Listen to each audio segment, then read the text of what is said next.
मित्रों नमस्कार।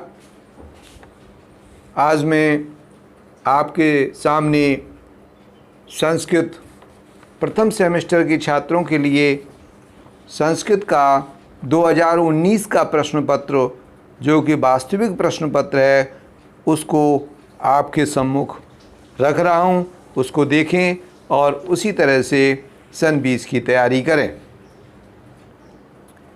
प्रथम सेमेस्टर के लिए संस्कृत का प्रश्न पत्र देखिए। पहला प्रश्न है, 1 से 5 तक वस्तुनिष्ठ प्रश्न होते हैं। उसमें पहला है, पिपीलिका शब्द का अर्थ बताइए।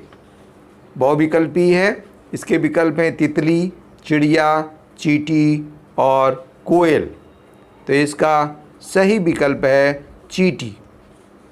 पिपीलिका का अर्थ चींटी होता है।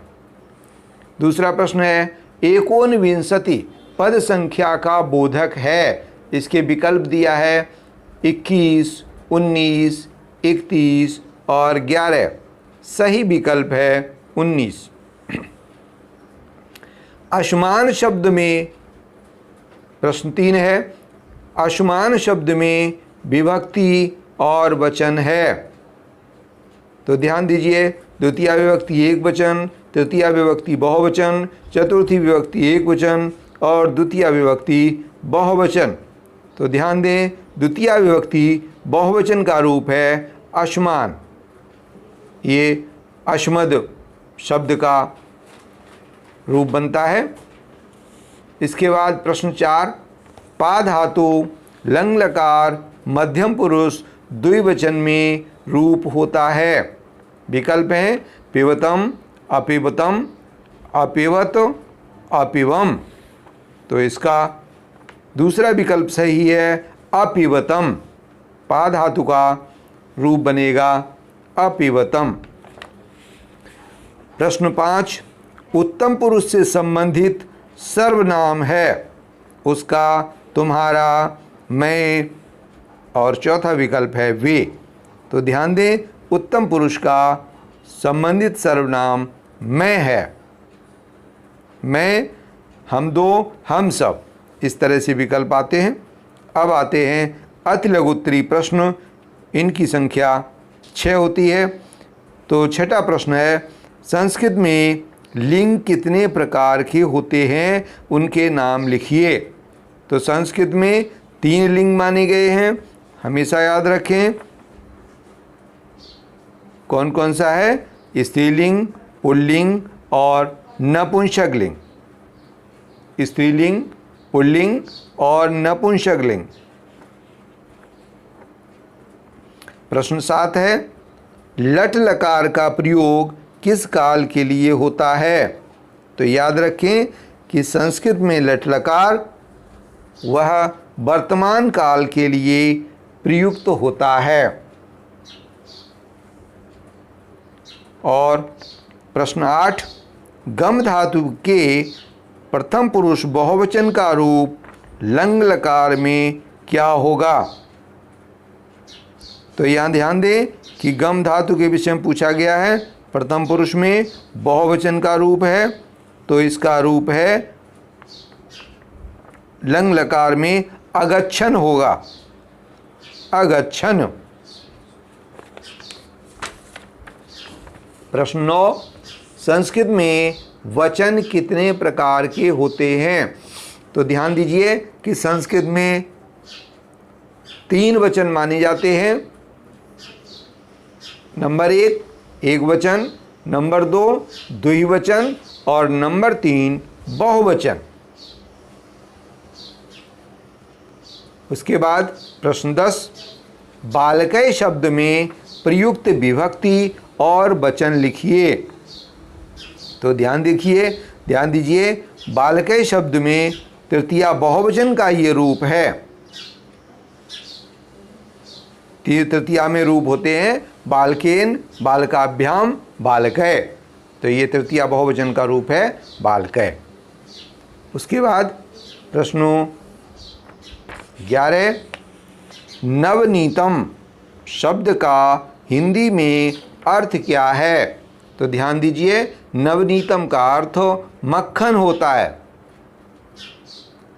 अब आते हैं लघु उत्तरीय प्रश्न। ये 12 से 18 तक प्रश्न लघु उत्तरीय हैं। तो 12वां प्रश्न है, दा धातु का लट लकार में रूप लिखिए। तो ध्यान दीजिए, लट लकार के सभी रूप लिखने हैं, पूरे 9 संख्या में होते हैं। एक लकार में 9 की संख्या में रूप होते हैं। तो मैं पढ़ता हूँ, आप इनको ध्यान से नोट कर लेंगे। ददाति, दत्तः, ददति, ददसि, दत्था, दत्थ, ददामि, दद्वा, दद्मः। इस तरीके से ये 9 रूप बनते हैं। अगला प्रश्न 13 है, निम्नलिखित श्लोक का अर्थ हिंदी में लिखिए। ध्यान रखें, एक श्लोक अवश्य आएगा। तो इसमें भगवत गीता का श्लोक दिया है, परित्राणाय साधूनां विनाशाय च दुष्कृतां धर्म संस्थापनार्थाय संभवामि युगे युगे। तो ये भगवत गीता का श्लोक है और वेद व्यास के द्वारा रचित है। परित्राणाय साधूनां अर्थात सज्जनों के भय को दूर करने के लिए, और विनाशाय च दुष्कृतां और दुष्टों का विनाश करने के लिए, धर्म संस्थापनार्थाय इसका अर्थ है कि धर्म की स्थापना करने के लिए, संभवामि युगे युगे मैं हर युग में जन्म लेता हूँ। फिर से देखें कि भगवान श्री कृष्ण ने अर्जुन को भगवत गीता में उपदेश देते हुए कहा है कि मैं सज्जनों का भय नष्ट करने के लिए और दुष्टों का विनाश करने के लिए और धर्म की स्थापना करने के लिए हर युग में जन्म लेता हूँ। और प्रश्न 14 है, निम्नलिखित शब्दों का अर्थ हिंदी में लिखिए। शशकः, द्राक्षः, वृषभः और चिरकोडः। तो ध्यान दीजिए कि शशका का अर्थ होता है खरगोश, द्राक्षा का अर्थ होता है अंगूर, और वृषभः का अर्थ होता है बैल, और चिक्रोडः का अर्थ होता है गिलहरी। अगला है, 1 से 10 तक की गिनती संस्कृत में लिखिए। तो बहुत आसान है, एक तरफ हिंदी में लिख दें और दूसरी तरफ उनकी संस्कृत उनके सामने बनाते जाएं। 1 को एकः कहते हैं, 2 को द्वौ कहते हैं, 3 को त्रिया कहते हैं, 4 को चत्वारः कहते हैं, 5 को पंचः कहते हैं, और 6 को षट् कहते हैं, 7 को सप्त कहते हैं, 8 को अष्टः कहते हैं, 9 को नवः और 10 को दशः कहते हैं। ध्यान दीजिए, ये मैंने पुल्लिंग में रूप बताए हैं। एकः, द्वौ, त्रिया, चत्वारः, पंचः, षट्, सप्त, अष्ट, नव, 10। इसके बाद प्रश्न 16, संस्कृत शिक्षण में श्रव्य दृश्य सामग्री की क्या उपयोगिता है, संक्षेप में लिखिए। तो ध्यान दीजिए, ये दृश्य श्रव्य सामग्री, यह हिंदी में भी प्रश्न बहुत उपयोगी है हिंदी के प्रश्न पत्र के लिए। तो दृश्य श्रव्य की सामग्री शिक्षण में बहुत उपयोगी होती है। इसमें प्रायः विद्यालयों में इनका उपयोग किया जाता है। टेलीविज़न से कई बार लघु चित्र, लघु फिल्म दिखाई जाती हैं, और कभी कभी विद्यार्थियों को सिनेमा घर ले जाया जाता है और वो सिनेमा भी दिखाए जाते हैं जो शिक्षा के लिए उपयोगी होते हैं। इसलिए ये दृश्यात्मक उपकरण हैं और श्रव्यात्मक उपकरण भी हैं। दोनों जब गुण होते हैं तो उसे दृश्य श्रव्य सामग्री के नाम से जाना जाता है। इसकी बहुत बड़ी उपयोगिता होती है, ये प्रेरणादायी होती है।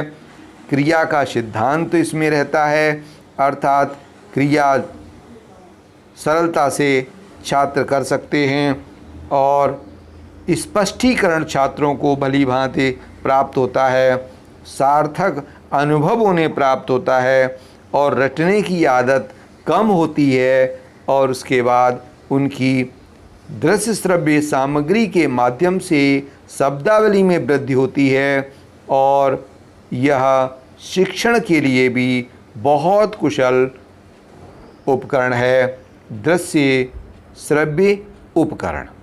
तो ये बहुत ही उपयोगी है, सभी शिक्षकों को इनकी सहायता लेनी चाहिए। प्रश्न 17, तत् सर्वनाम शब्द का रूप स्त्रीलिंग में प्रथमा और द्वितीया विभक्ति के सभी वचनों में लिखिए। तो ध्यान दीजिए, यहाँ पर स्त्रीलिंग पूछा गया है, इसको बड़ी सावधानी से लिखना है क्योंकि विद्यार्थी स्त्रीलिंग और पुल्लिंग में एक जैसे मानकर लिख डालते हैं। तो स्त्रीलिंग में मैं रूप बोल रहा हूँ सा ते ता, प्रथमा में हो गया, और द्वितीय विभक्ति में होता है ताम ते ता। तो इस तरह से फिर से ध्यान दे दें, सा ते ता ताम ते ता, इस तरह से प्रत्येक विभक्ति में 3 रूप होते हैं। और प्रश्न 18, निम्नलिखित वाक्यों का संस्कृत में अनुवाद कीजिए। ध्यान रखें, संस्कृत में अनुवाद भी अवश्य आता है, इसलिए अनुवाद अपना तैयार करें। प्रश्न 1 है, वाक्य 1 है, मैं प्रतिदिन विद्यालय जाता हूँ। तो मैं बोल रहा हूँ, मुँह से उसे स्पष्ट रूप से सुने क्योंकि राइटिंग अच्छी नहीं है इसमें। तो मैं फिर से बोल रहा हूँ, मैं प्रतिदिन विद्यालय जाता हूँ। अहम प्रतिदिनम विद्यालयम गच्छामि। दूसरा है, तुम कहाँ रहते हो? त्वम कुत्र निवससि। इसमें प्रश्न किया गया है, इसलिए प्रश्नवाचक चिन्ह वाक्य के अंत में अवश्य लगाएं, नहीं तो नंबर काटा जा सकता है। श्याम पैर से लंगड़ा है, इसका अर्थ होगा, इसका संस्कृत में अनुवाद होगा श्यामः पादेन खंजः अस्ति। सभी वाक्यों के बाद में विराम अवश्य लगाएं और दूसरे में प्रश्नवाचक चिन्ह। और चौथा वाक्य है, पेड़ से फल गिरते हैं, तो वृक्षात् फलानि पतन्ति। फिर से समझ लें कि वाक्य 1 में विराम आएगा, 2 में प्रश्नवाचक चिन्ह आएगा, 3 में विराम आएगा और 4 में भी अंत में विराम अवश्य लगाएं। इस प्रकार से यह प्रश्न पत्र सन 2019 में जो आया था वो पूर्ण होता है। इसी तरह से 20 में आने की आप आशा करें। धन्यवाद। जय हिंद, जय भारत।